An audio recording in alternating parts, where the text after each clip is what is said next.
Welcome, Curios, to the Curio Storyteller, where we take books from our childhood and youth and we add a little cosplaying of the characters within them and we pretend like they're our friends and we try to help them out of a tough situation through our comments about their situations.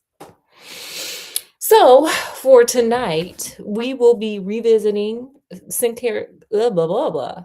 Sinclair Smith's Dream Date. Let's get Oreo Jr. to safety. Don't go to sleep, Oreo, because that's where the bad stuff happens. Before we get started, let's do a little recap of the story. It's about to get juicy, y'all. Y'all ready for the juice? Y'all ready for the juice? Ready for the juice. Okay, the juice is gonna be we about to find out who Heath really is. Not who he portraying, but who he really is. But let me get this recap going for you. We got Katie, she the main character. 17, just turned 17, honey. And she has not got a boyfriend yet. She ain't really had no friends. Her parents been bouncing her from here to there and there to here, state to state. And she sits around and she wishes upon a star. Somebody bring me, God bring me an angel, bring me a man, bring me my king. And he comes in the form of Heath in her dreams. Heath is dusty. Heath is a loser. Heath probably needs a little jail time. Heath at least should have got whoopings when he was a child. Okay. That's what Heath needed. Okay. Heath is a mess. And Katie's life is finally starting to become what she wanted it to be. But Heath said, not on my watch, not today, Satan. And Heath has been, doing things to mess up Katie's awake life to get her to come back to the dream world where he is. But today we about to find out. So, did I leave anything out, Scott? I don't think so. Okay, y'all. And if y'all want to hear all the things Heath has been doing, y'all go back and check out some of them other videos. Okay. Let's get started. Chapter 33. Less than an hour after Raquel called Katie, they both sat in Jason's hospital room. Ooh. This part gonna have me windmilling. This part gonna have me like, come on, Heath, come on. Not really, but like really. Okay. He make me upset. He messing with my man. It was incredible. Just weird, Jason said, turning his head slightly to look at Katie. Don't strain, she urged. It was obvious that any movement was difficult and painful for Jason. His head propped up on several pillows was swathed with bandages, and there were dark, sunken circles under his eyes. His face was ashen. Mm. Mm-mm-mm. Mm. Mm-mm. Mm-mm-mm. Mm-mm-mm. Mm. Mm.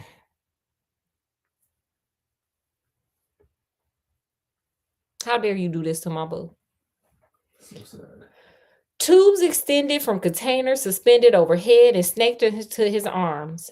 There was a cast around his chest. Mm. Mm. Mm-mm-mm. A nurse poked her head in the door. 5 minutes, girls. He's got to get a lot of rest. Katie and Raquel nodded at her and returned to Jason.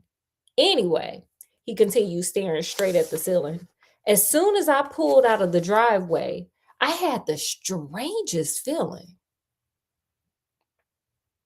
Within an instant, I was totally zonked. I think I conked out before I was too far down the road. I'm actually glad I hit the tree because if I had continued down the hill, the car would have turned over and the damage would have been a lot worse. Well, okay, I get your point, Jason. Jason grimaced suddenly and clenched his teeth tightly together. Watching him, Katie could almost feel the pain that was shooting through his body. It only hurts when I breathe. That's not bad, I guess. I mean, Except when sir. you're breathing all the time. Yeah, I mean, okay, So sir. it hurts all the time. Yeah, sir. You get that nurse back in there and you get you some pain meds because this is crazy. He said when he relaxed. Katie put her hand on his. Oh, Jason, this is so unfair, she said softly. She really wanted to cry, but she knew it would only make Jason feel worse. My parents are freaking out, he said. Yeah, because that insurance about to go up, sir.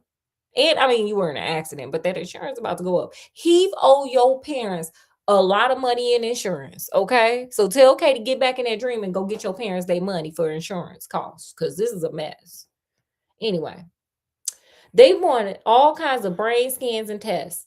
The doctors are going along with some of it, but my doctor keeps telling me I just fell asleep.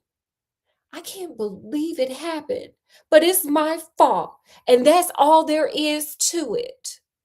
Yeah, girl, you was wishing for Heath, and here he is. Katie squeezed his hand. It made her miserable and enraged that he blamed himself. She believed with all her heart that it wasn't his fault. Oh, it was him blaming himself. Sir, it was Heath. It ain't you, boo. Katie shredded the tissue she held in her lap. What can I do? Heath warned me. Maybe I should have known he would take matters into his own hands. Perhaps I should have told Jason, or I'm sorry, perhaps I should have told Jason I didn't want to see him anymore. Ma'am, no. Wrong answer. Katie looked at Jason, lying in the hospital bed. He was handsome even now.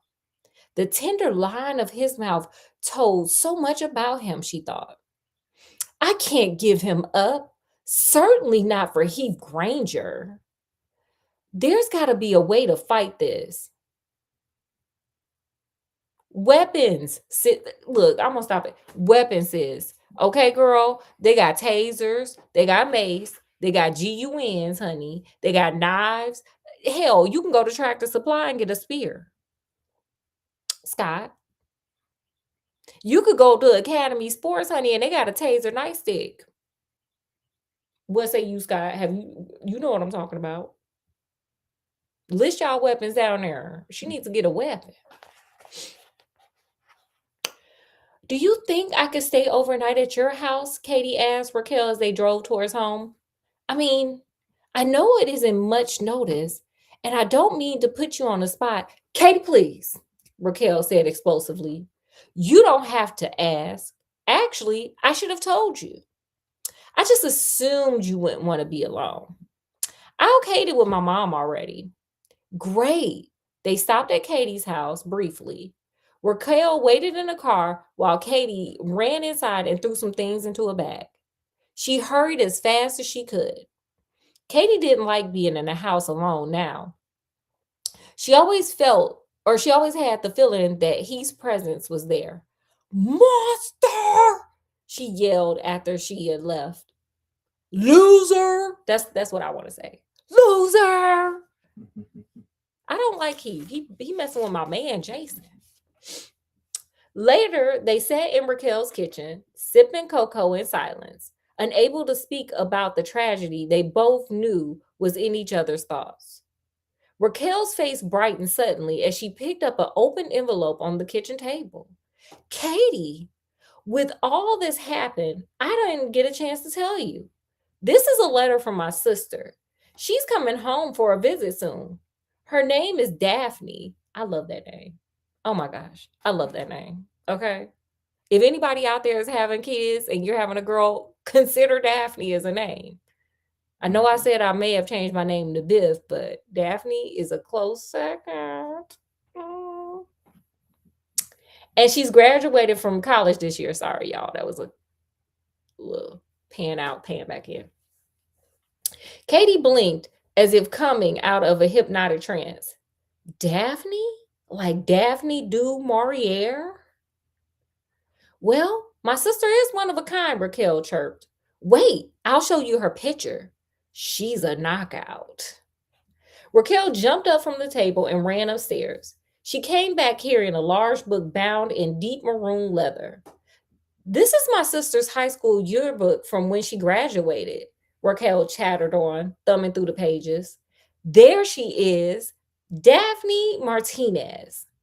Katie looked at the picture Raquel was pointing to. She saw a pretty brown-eyed girl with long dark hair who looked like a more subdued version of Raquel. Okay, girl, Raquel, y'all got it going on. Y'all got good genetics in your family. Besides Daphne's picture was a list of her activities: cheerleading, student council, drama club, and homecoming runner up.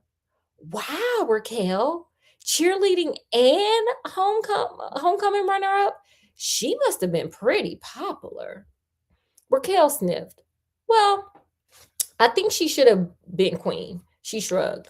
But the queen was my sister's best friend, and she was real nice. I guess I shouldn't mind since Daphne said she didn't. Katie looked back at Daphne's picture for a moment, but then another picture on the page reached out and almost pulled her inside.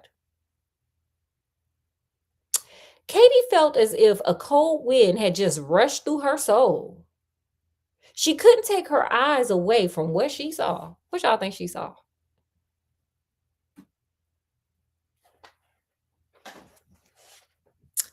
At first, Katie couldn't believe the picture was real. She couldn't. And oh no, she didn't want to believe that it was him. The guy in the picture looked so neat, dressed in his yearbook's best. His hair was so neatly combed and trimmed. He was angled slightly away from the camera. Katie wished the picture had been taken straight on. Also, his chin wasn't as strong as she remembered. But it was the expression in the eyes and around the lips that made up her mind. No doubt about it. She told herself, that's him. Even before she looked underneath the picture, she knew the name she would see. And then she looked, and there it was. Heath Granger. Oh no. Ugh. You just can't get away from this idiot. Underneath his picture, it probably said the crazy, deranged loser from her dreams, period. Just add that and just sprinkle that in there. Okay, chapter 34. Katie, are you all right? Katie heard Raquel calling her name. The sound was muffled, as if air around her was too thick to penetrate. Katie, you look like you've seen a ghost. She pressed her hand to her throat. I have. She pointed to the picture in the yearbook. Do you know anything about this guy? Heath Granger? Raquel stared back at her with wide, curious eyes. Sure, I know all about him. It's kind of a legend. Nobody's told you the story yet? Girl, why the hell would they just be telling people stories about random people? And then she don't know nobody. Katie shook her head silently. She wondered what he'd done, but suspected that whatever he was famous for hadn't or didn't have anything to do with being a hero. Girl, no. He the same dumb loser from your dream, child. Good looking, isn't he? Raquel voiced it more of a statement than a question. No one would disagree that his looks were exceptional. If you could see his soul, though, Raquel went on, it's probably so ugly you couldn't stand to look at it.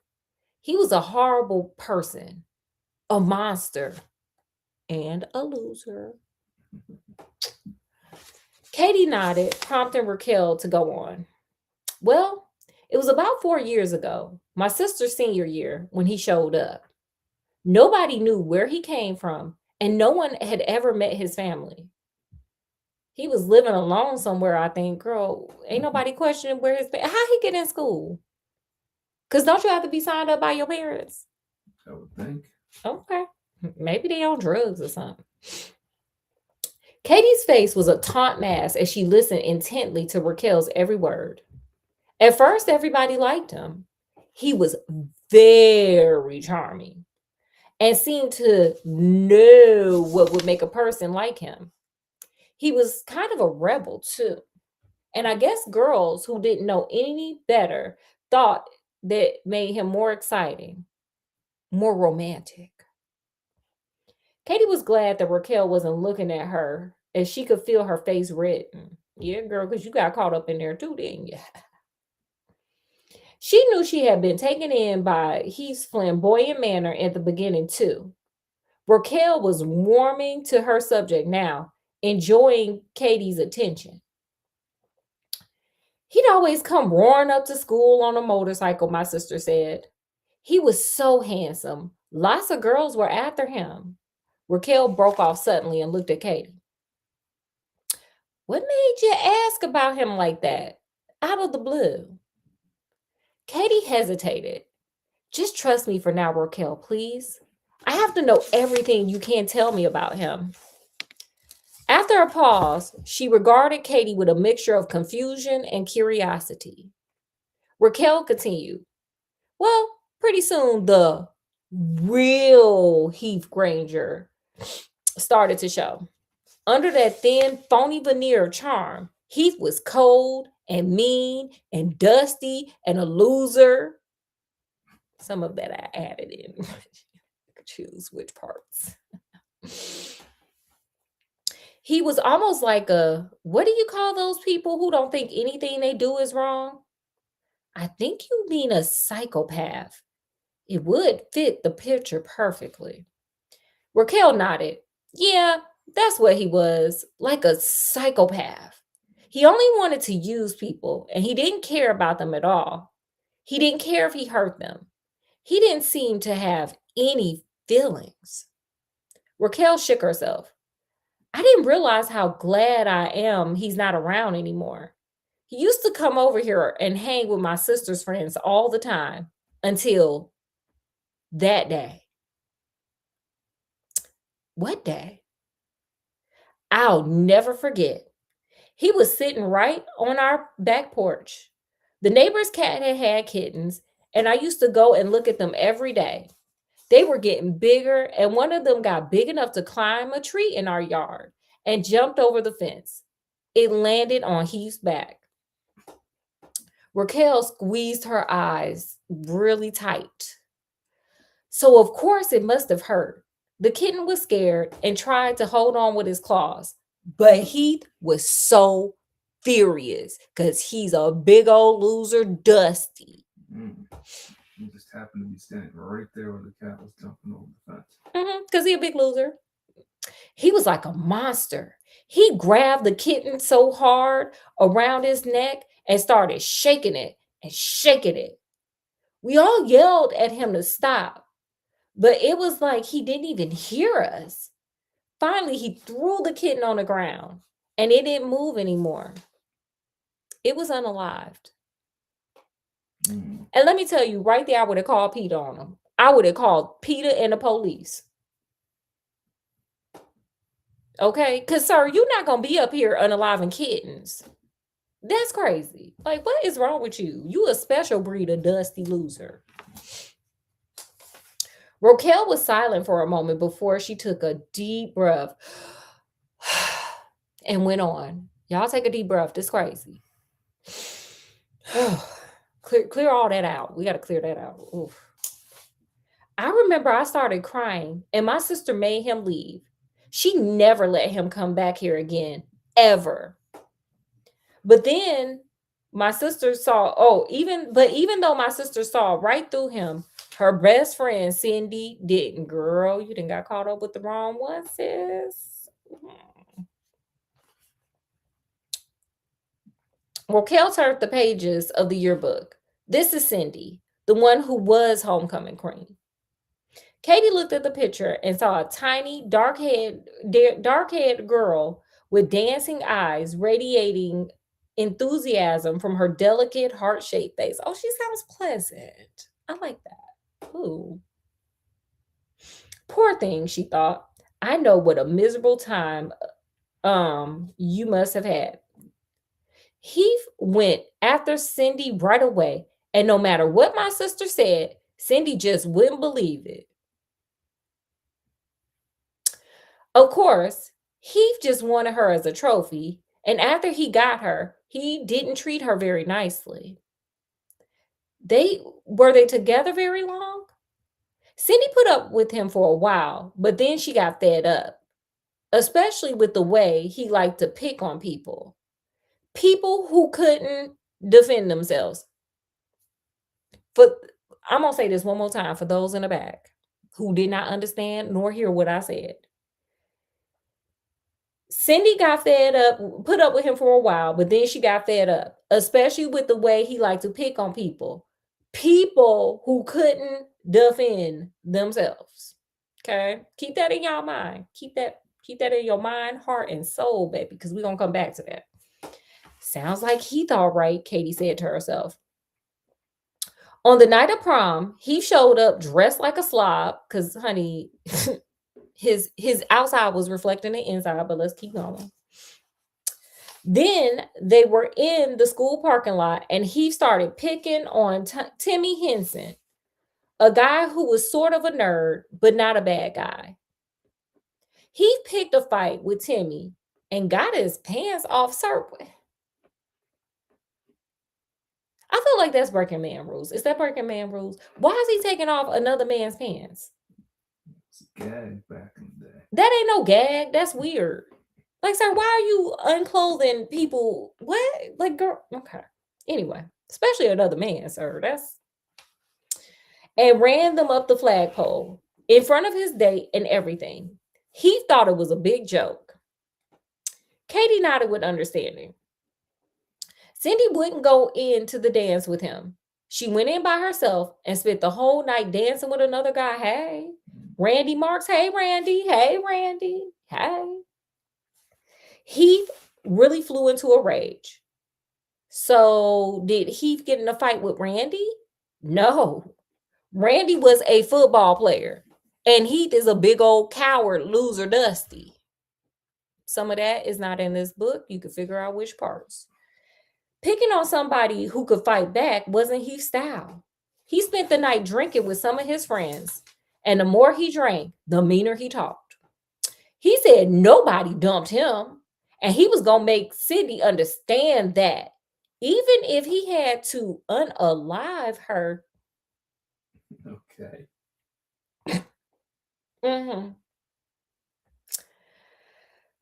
Katie gripped the edge of the table. Did he hurt her? He wanted to. Sometime in the early morning after the dance, he got on his motorcycle and roared out towards Cindy's house. But he never got there. His motorcycle exploded in flames about a quarter of a mile away. Boom! Just bam! Like, blew up. Wow. Sir. Just got some bad luck. Sir, you should have got a Harley Davidson. So mad. Sir, how your motorcycle just blow up, sir? Maybe his timing belt slipped or something. It must have burned for a long time because the body had turned to ashes by the time the accident was discovered. Sir, somebody didn't like you, okay? Let's just put it like that. Somebody put some sugar or some petrol or something in your tank and just ended you, sir. They said, he got to go. Then burnt to ashes. To ashes, okay? They said, get rid of him. He must have had some mob ties or something. Like, sir, did you make Puffy mad? What is this? Anyway, Katie remembered the strange smoky smell that he sometimes had. The smell that reminded her of fear. Maybe it was more like the smell of unaliving. What happened to Cindy? Her family moved right after that because Cindy kept having such terrible nightmares. She's okay now. She and my sister write to each other. Oh, remember pen pals? Remember when people used to write each other letters? Oh, we need to get back to that. Sorry, I'm going to get back to the book, though. Terrific, Katie thought. Now Heath Granger is in my nightmares. But how did I get so lucky? Katie, Raquel said suddenly, I didn't remember this until now. Uh-oh. Y'all ready? Ready. Oh, you're not ready. If y'all are standing up, sit down.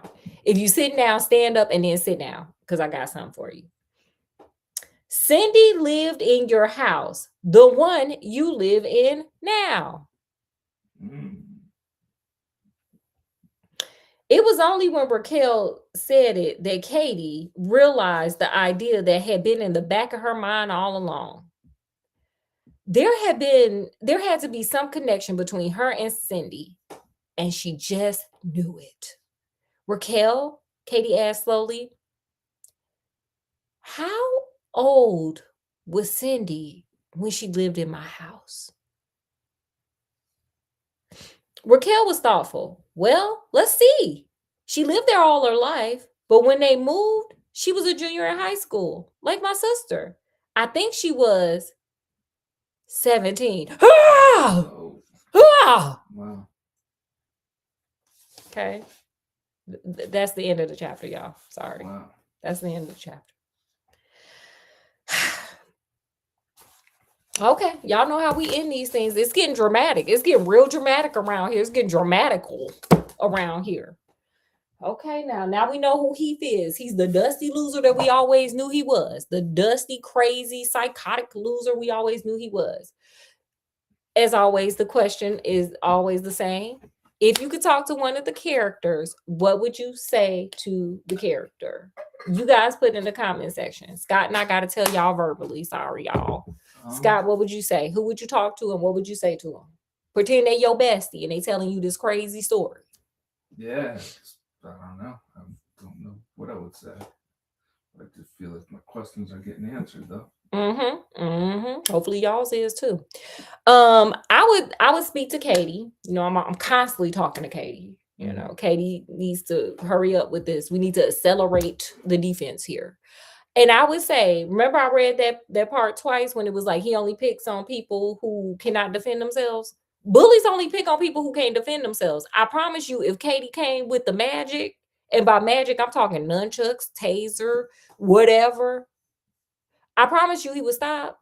Katie, get your weapon, sis. Get your weapon, ma'am. Bring a hot boiling pot of grits. Al Green stopped. Okay. Girl, bring a weapon. That's what I got for Katie. And hey, take Raquel with you and tell Raquel bring a weapon too. Period. Okay. So anyway, that's all I got for today.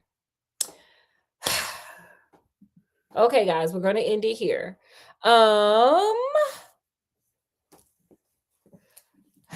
As always, guys, we enjoy having you guys hang out with us, and hopefully you guys enjoy hanging out with us and sharing these stories and our weird comedy and the weird cosplay.